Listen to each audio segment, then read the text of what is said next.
Alright, I've started the recording. Hare Krishna. Om Namo Bhagavate Vasudevaya. Om Namo Bhagavate Vasudevaya. Om Namo Bhagavate Vasudevaya.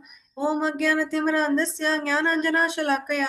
Sakshurunmilitam Mena Tasmai Shri Guruve Namaha. Shri Chaitanya Manobhishtam Stapitam Mena Bhutale. Swayam Rupa Kada Mayam Dadati Swapadantikam.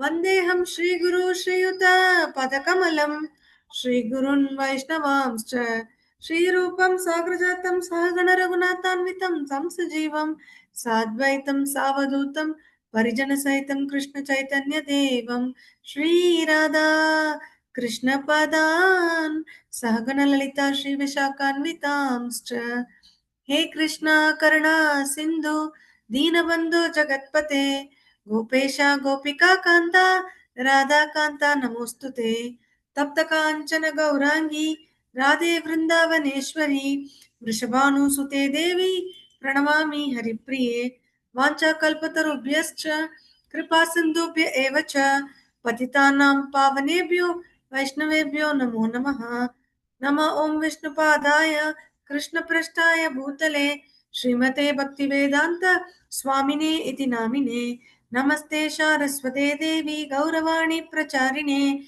Nirvishesha Shunyavadi Paschatya Deshatarine Jayo Shri Krishna Chaitanya Prabhu Nityananda Shri Advaita Gadadara Srivasadi Gaura Bhakta Vrinda Hare Krishna Krishna Krishna Hare Hare Hare Rama Rama Rama Hare Hare अनंत कोटि वैष्णव वृंद की जय जय श्री प्रभुपाद की जय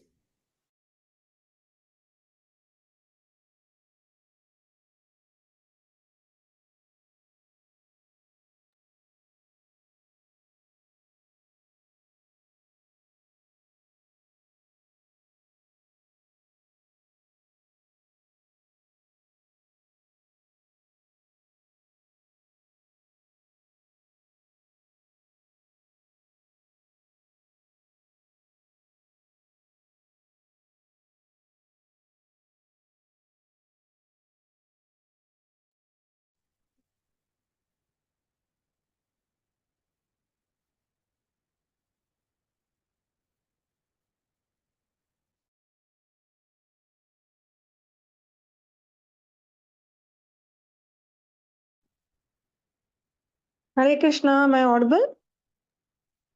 Now we are audible, Mataji. Sorry, Mataji. Still, I think the network issue is there. So I was just asking Sharmila Mataji, you shared something in the chat, no? So would you like to? That's the meaning of that song. I just searched Google. Oh, Yeah. very nice, It Mataji. says that Krishna is running around, playing with his mom, and runs and comes, dashes to her forehead. The gold diamond and other valuables in his crown Krishna is wearing say Siri, Siri, Siri. All the other gods from heaven, Shiva, Brahma, Indra, and others are watching and play Dundubi. That's the meaning. Hari Bol. Hare Krishna. How beautiful, no? So nice. Such a beautiful song. Thank you so much, Muthumanikam Prabhuji, once again for this wonderful song. This meeting is Okay. So we will begin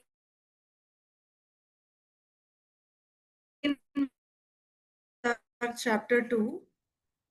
I'll just share my screen.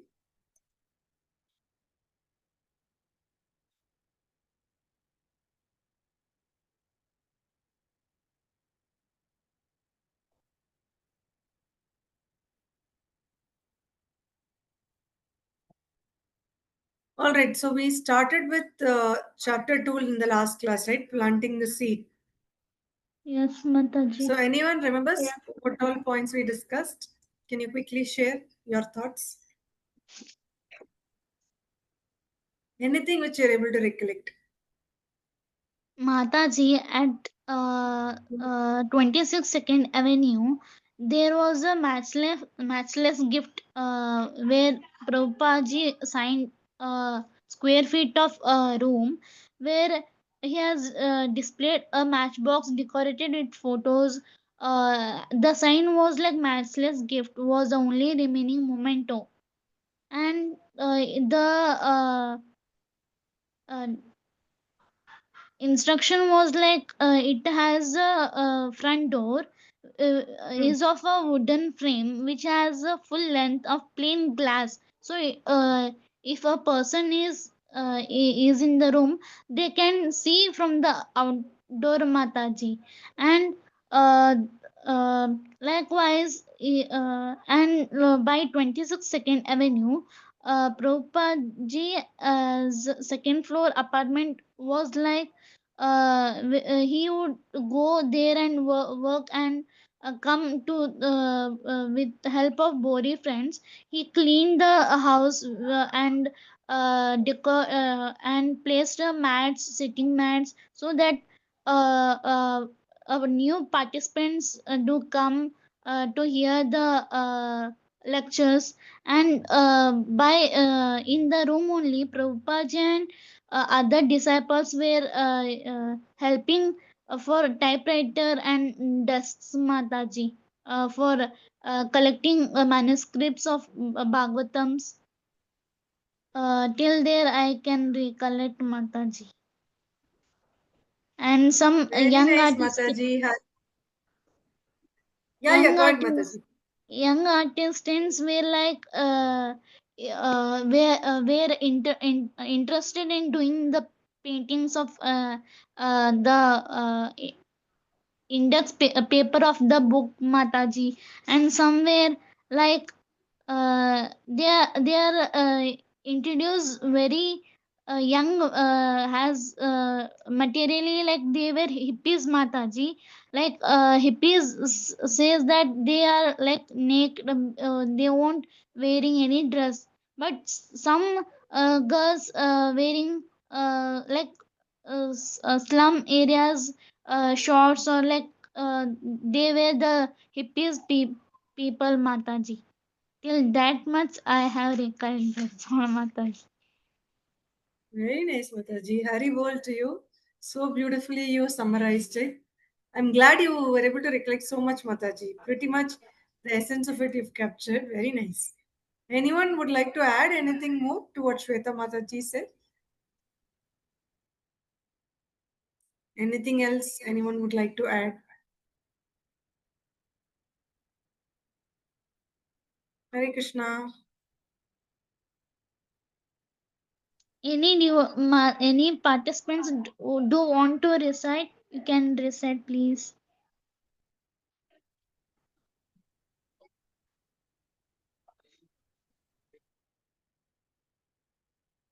Thank you, Mataji. Uh, Anything else? So Mataji told about hippies, right? So anyone is able to recollect what we read about hippies in the last class? They rejected materialism and they sought freedom through art, music, drugs, and they were searching for some spiritual these things.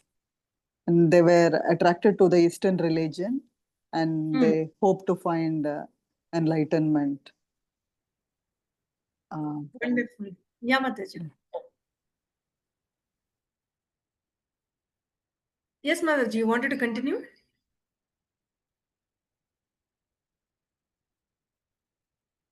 Sharmila Mataji, you're on mute if you're speaking.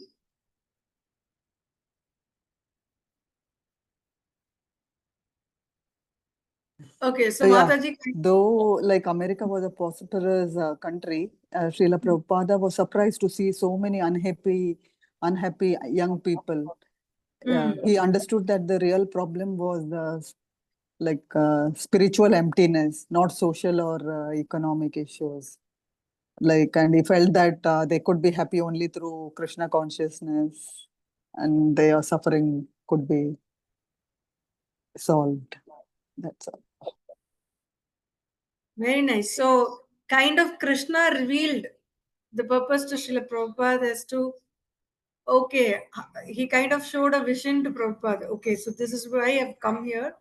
There's so many people struggling here on a day to day basis, seeking highest form of pleasure through material things. through drugs and other material modes, which is absolutely temporary, right? So Prabhupada realized that only Krishna consciousness and this spiritual pleasure is the only thing which can give them the the real thing that they're seeking for. So that later became the hippies movement, is also what is kind of the author has mentioned, right? Which we read. So that is what we're going to see in today's class. Okay, so we read till page 7. Just scroll down. Page number 34 we read, Mataji, till that. Yeah, sorry, page 34, 35. Yeah, till here we read. So if you look at it, the last paragraph also, uh, he's saying they didn't know what Bhagavad Gita was. And the few who did thought maybe a yoga bookstore or something. The Puerto Ricans in the neighborhood would look in the window at Harvey Cohen's painting of Lord Chaitanya and his associates singing and dancing, and then blankly walk away. So even the neighbors of Srila Prabhupada didn't know who he was or what he was doing. Nobody had any clue about who's Chaitanya Mahaprabhu or what's Bhagavad Gita, who is Krishna. Nobody had any clue. So everything they could relate is something related to yoga this person is doing, that much only they knew. So that's what is narrated here so beautifully. And the manager of the mobile gas station next door couldn't care less who had moved in. It just didn't make any difference. The tombstone sellers and undertakers across the street didn't care. And for the drivers of the countless cars in trucks that passed by, nobody even didn't even want to pay even attention as to who's come there or what's even happening. People were least bothered. And but there were young people around who'd been intrigued with the painting, who went up to the window to read the little piece of paper. Some of them even knew about Bhagavad Gita, although the painting, Lord Chaitanya, and the dances didn't seem to fit. A few thought maybe they would attend Swami Bhaktivedanta's classes and check out the scene, right? So slowly he starts to get, people start to get curious, and he starts to get disciples. So from here we need to continue. Who would like to read? Okay, Shweta Mataji, you've raised your hand. Go ahead, Mataji.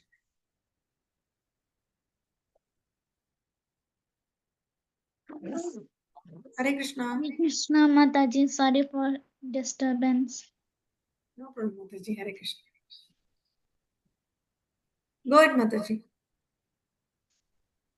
1 minute, Mataji, 1 minute, sorry.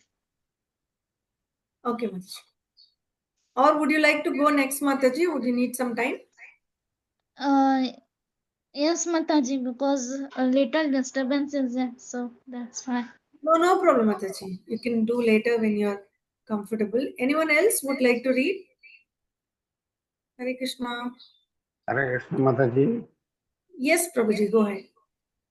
One July morning, Howard Wheeler was carrying from his apartment on Mott Street to a friend's apartment on 5th Street, a quiet place where he hoped to find some peace. He walked up Mott Street in Houston, turned right and began to walk east across Bowery past the rushing traffic and stumbling derelicts and towards Second Avenue. However, after crossing Bowery, just before Second Avenue, I saw Swamiji jauntily strolling down the sidewalk, the head held high in the air, his hand in the head bead bag. He struck me like a famous actor in a very familiar movie. He seemed ageless. He was wearing the traditional saffron-colored robes of a sannyasi and quaint white shoes with points. Coming down Houston, he looked like the genie that popped out of Aladdin's lamp. Howard, aged 26, was a tall, large, bodied man with long dark hair, a profuse beard, and back framed eyeglasses.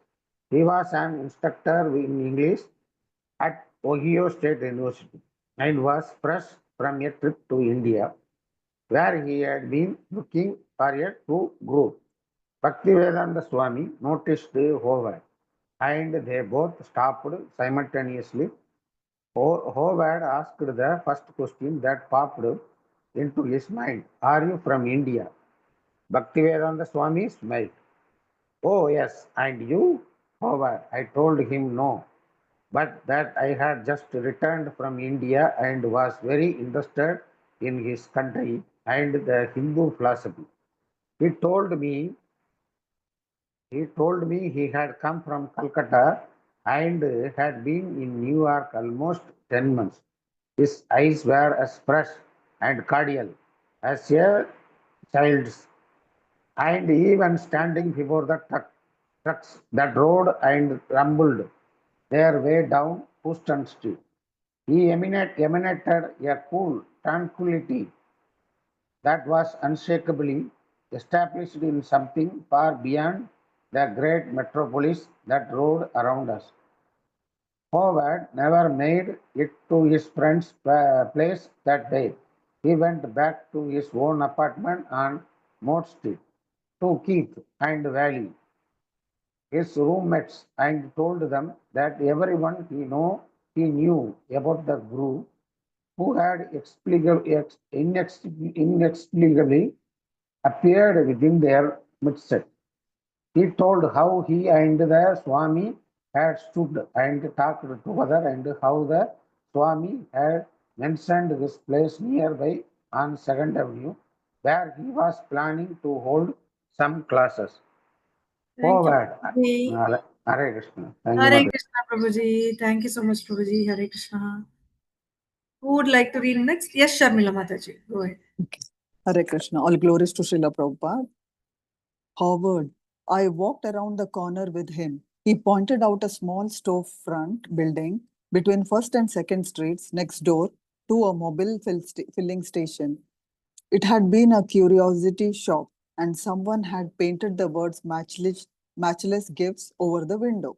At that time, I didn't realize how prophetic those words were.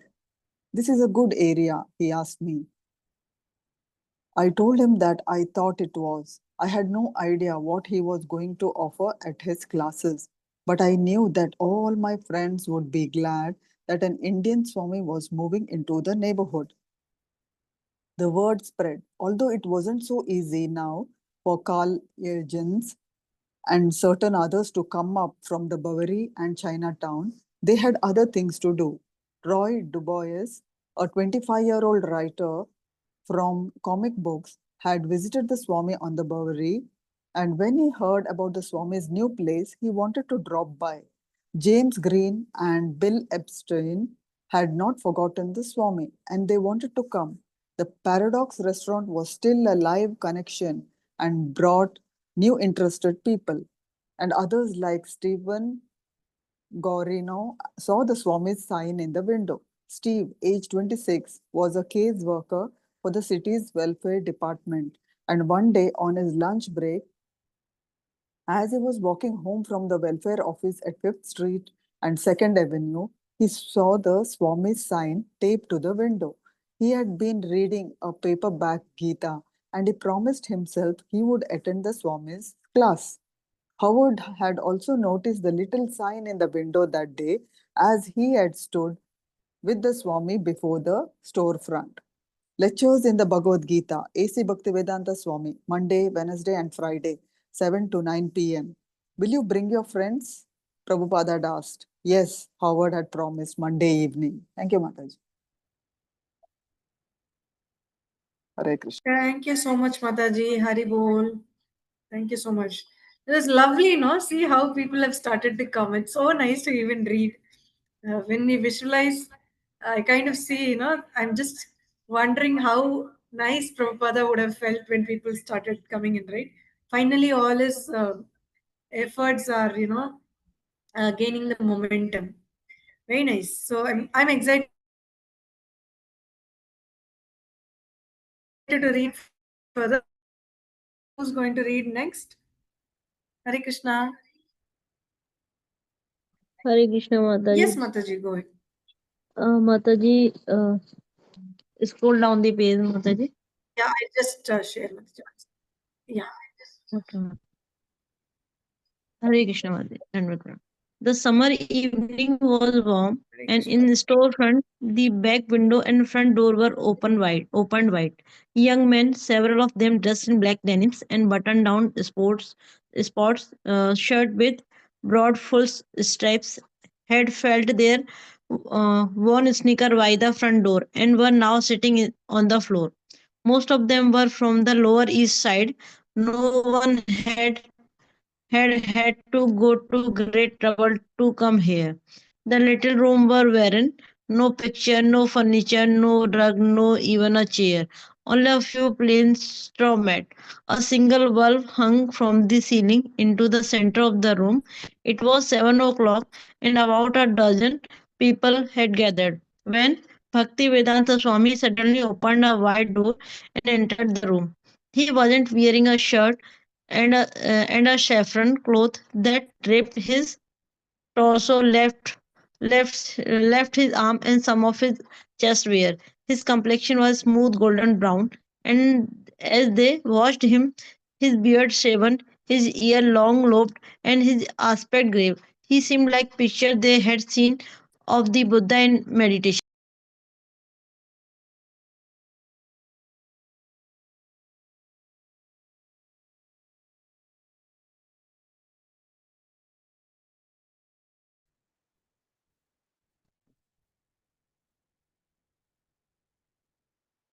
Hare Krishna, Mataji.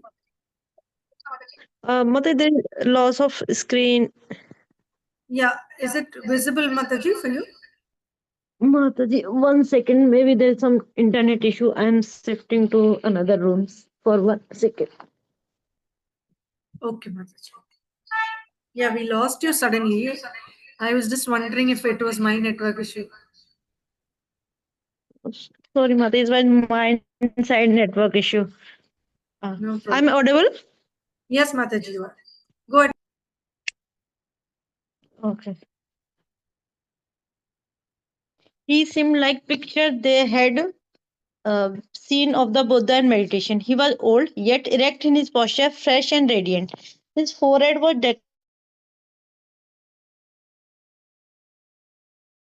organized, big smile. You have brought your friends? Yes, Howard answered in his loud, resonant voice. Ah, very good. Bhakti Vedanta Swami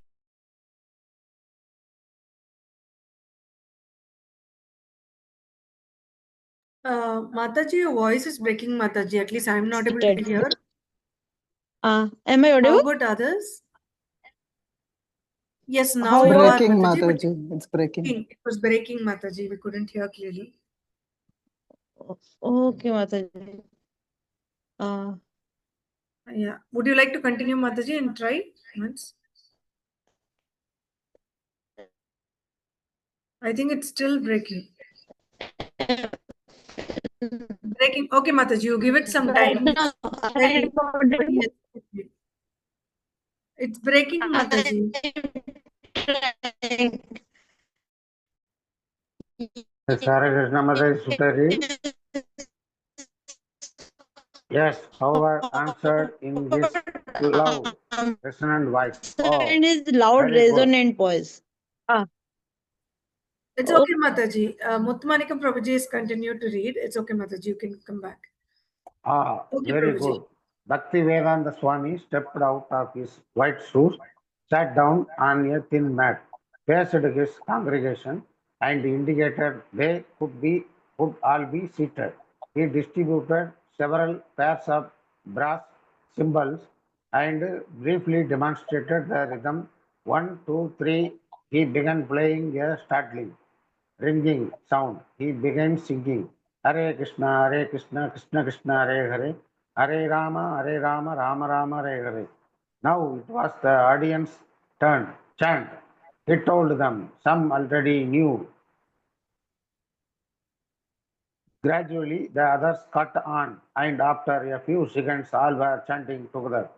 Most of these young men and the few young women present had at one time or another embarked on the psychedelic voyage in search of a new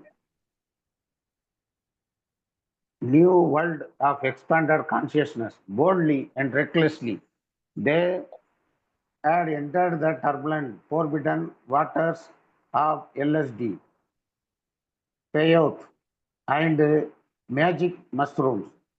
Heedless of warnings, they had risked everything and done it.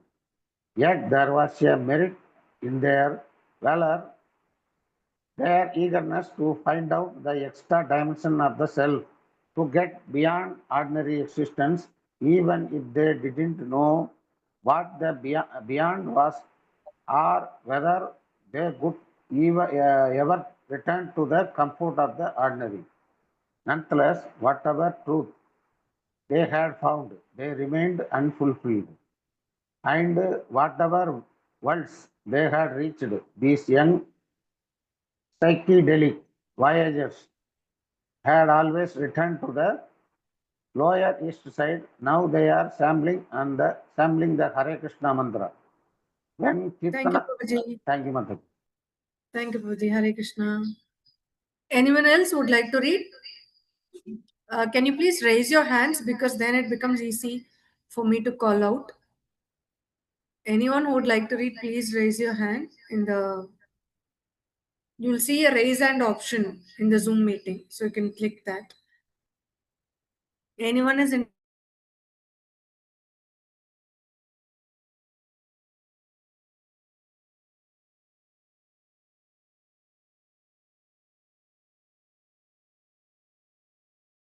Yes, Sharmila Mataji. Go ahead, Mataji. Hare Krishna, all glories to Srila Prabhupada. When the Kirtana, from there, no, Mataji? When the Kirtana suddenly sprang up from the Swami's cymbals and sonorous voice, they immediately felt that it was going to be something far out. Here was another chance to trip out, and willingly they began to flow with it. They would surrender their minds and explore the limits of chanting for all it was worth. Most of them had already associated the mantra with the mystical Upanishads and Gita, which had called out to them in words of mystery, eternal spirit, negating illusion. But whatever it is, this Indian mantra, let it come, they thought. Let its waves carry us far and high. Let's take it and let the effects come. Whatever the price, let it come. The chanting seemed simple and natural enough. It was sweet and wasn't going to harm anyone. It was its own way far out. As Bhaktivedanta Swami chanted in his own inner ecstasy, he observed his motley congregation. He was breaking ground in a new land now. As the hand cymbals rang, the lead and response of the Hare Krishna mantra swelled, filling the evening. Some neighbors were annoyed. Puerto Rican children, enchanted, appeared at the door and window, looking. Twilight came. Exotic it was, yet anyone could see that a Swami was raising an ancient prayer in praise of God. This wasn't rock or jazz. He was a holy man, a Swami, making a public religious demonstration. But the combination was strange. An old Indian Swami chanting an ancient mantra with a storefront full of young American hippies singing along. Bhaktivedanta Swami sang on, his shaven head held high and tilted, his body trembling slightly with emotion. Confidently, he led the mantra, absorbed in pure devotion, and they responded. More passers-by were drawn to the front window and open door. Some jeered, but the chanting was too strong. Within the sound of the kirtana, even the car horns were a faint staccato. The vibration of auto engines and the rumble of trucks continued, but in the distance, now unnoticed. Hare Krishna. Thank you, Mataji. Hare Krishna. Hare Krishna. Thank you, Mataji.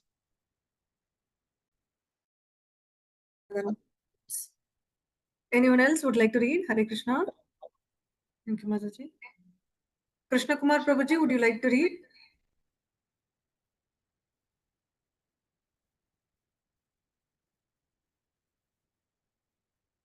Okay, then probably I will read the next page. And then if someone is interested, we'll continue. Gathered under the dim electric light in the bare room, the group chanted after their leader, growing gradually from a feeble, hesitant chorus to an approximate harmony of voices. They continued clapping and chanting, putting into it whatever they could, in hopes of discovering its secrets. This Swami was not simply giving some 5-minute sample demonstration. For the moment, he was their leader, their guide in an unknown realm. Howard and Keats' little encounter with the Kirtana in Calcutta had left them outsiders. The chanting had never before come like this, right in the middle of the Lower East Side, with a genuine Swami leading them. In their minds were psychedelic ambitions to see the face of God, fantasies and visions of Hindu teachings, and the presumption that it was all impersonal light. Bhaktivedanta Swami had encountered a similar group on the Bowery, and he knew this group wasn't experiencing the mantra in the proper discipline, reverence, and knowledge, but he let them chant in their own way. In time, their submission to the spiritual sound, their purification, and their enlightenment and ecstasy in chanting and hearing Hare Krishna would come. He stopped the Kirtana. The chanting had swept back the world, but now the Lower East Side rushed in again. The children at the door began to chatter and laugh. Cars and trucks made their rumbling heard once more, and a voice shouted from a nearby apartment, demanding quiet. It was now past 7:30. Half an hour had elapsed. His lecture is very basic and yet, for restless youth, heavily philosophical. Some can't take it and they rise rudely upon hearing the Swami's first words, put on their shoes at the front door, and return to the street. Others have left as soon as they saw the singing was over. Still, this is his best group yet. A few of the Bowery congregation are present. The boys from Mott Street are here and they're specifically looking for a guru. Many in the group have already read Bhagavad Gita and they're not too proud to hear and admit that they didn't understand it. Hare Krishna. Okay, Muthumanika Prabhuji, you raised your hand. Yeah. Hare Hare Krishna. Krishna.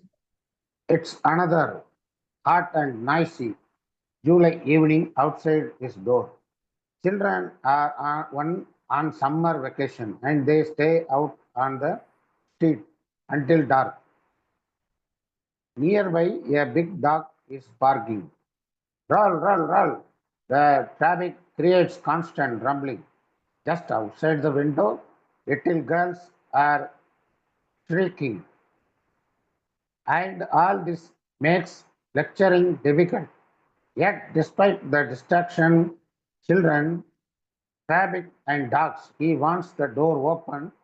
If it is closed, they say, why it is closed? People may come in.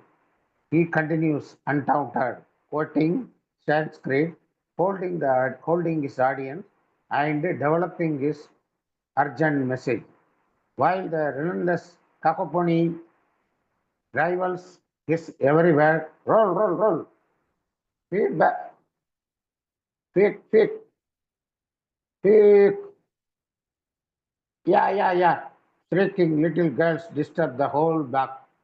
At the distance, a man shouts from his window, get out here, get out here. Bhaktivedanta Swami asked them not to make noise. Right, one of the boys in the temple. The man is chasing the kids now. Bhaktivedanta Swami Yes, yes, these children are making a disturbance. Ask them. Roy, yes, that's what. A man's chasing from right now. Bhaktivedanta Swami, they are making noises. Roy, yes, he is chasing from now. The man chases the children away, but they will be back. You cannot chase the children off the street. They live there. And the big dog never stops barking. And who can stop the cars? The cars are always there. Prabhupada uses the cars to give an example. When a car is momentarily comes into our vision and Second Avenue, we certainly don't think that it had no existence before we saw it, or that it is ceases to exist once it has passed from view. Similarly, when Krishna goes from this planet to another, it doesn't mean here he no longer exists, although it may be appear that way. Actually, he has only left our sight. Krishna and his incarnations constantly appear and disappear on innumerable planets throughout the innumerable universes of the material creation. The cars are always passing, roaring and rumbling through every word Bhaktivedanta Swami speaks. The door is open and he is poised at the edge of the river of carbon monoxide, asphalt, rumbling tires, and constant waves of traffic. He has come a long way from the banks of the bank of Yamuna in Vrindavan, where great saints and sages have gathered through the ages have discussed Krishna consciousness. But his audience lives here. I mean, this science. So he has come here. Beside Second Avenue's rushing river of traffic to speak loudly the ageless message. He is still Hare Krishna. touched me. Hare Krishna. Thank you, Mother. Thank you so much, Prabhuji. Hari bol to you. Thank you so much. Anyone else would like to read? Sharmila Mataji or Shweta Mataji, is it sorted for you now? Would you want to read? Or Pushpa Mataji? Hare Krishna Mataji. Hare I Krishna would, Mataji. Yeah. Ma'am, Mataji, from which line can you point it out? From this line, Mataji. He's He is okay. Hare Krishna still Mataji. stressed. Yes, Mataji. He is still stressing the same point. Whatever you do in Krishna consciousness, however little it may be, it is eternally good for you. Yet now more than uptown or on the Bowery, he is calling his hearers to take to Krishna consciousness fully and become devotee. He assures them. So it doesn't matter what a person was doing before, what sinful activities a person may not be perfect at first. But if he is engaged in service, then he will be purified. Suddenly, a Bowery derelict enters, whistling and drunkenly shouting. The audience remains seated, not knowingly what to make of it. Drunk. How are how are ya? I will be right back. I brought another thing. Bhakti Vedanta Swami, don't disturb. Sit down. We are talking seriously. Drunk. I will put it up there in a church. All right, I will be right back. The man in white beard with a short, grizzly beard and frowsy clothing. His order reeks through the temple, but then he suddenly careens out the gate and is gone. Bhaktivedanta Swami chuckled softly and returned immediately to his lecture. But after 5 minutes, the old derelict returns, announcing his entrance. How are ya? He is carrying something. He maneuvered his way through the group straight to the back of the temple where the Swami is sitting. He opened the toilet room door, put two roll of bathroom tissue inside, closes the door, and then turns to the sink, sits some paper towel on the top of it, and puts two more rolls of bathroom tissue and some more paper towels under the sink. Then he stands and turns around toward the Swami and audience. The Swami is looking at him and asks, "What is it this?" The bum is silent now. He had done his work. The Swami began to laugh, thinking his visitor, who is now moving towards the door. Thank you very much. The bum exits. Just see. Bhaktivedanta Swami now addresses his congregation. It is a natural tendency to give some service. Just see, he's not in order, but he thought that here is something. Let me give some service. Just see how automatically it comes. This is natural. The young men in the audience looked at one Thank another. you, Mataji. This is real. Hare Krishna Mataji. Hare, Hare Krishna Mataji. Thank you so much, Mataji. Danvat pranams. Okay. Shweta Mataji, would you also like to read? We'll just read one more page and then we'll close for the day.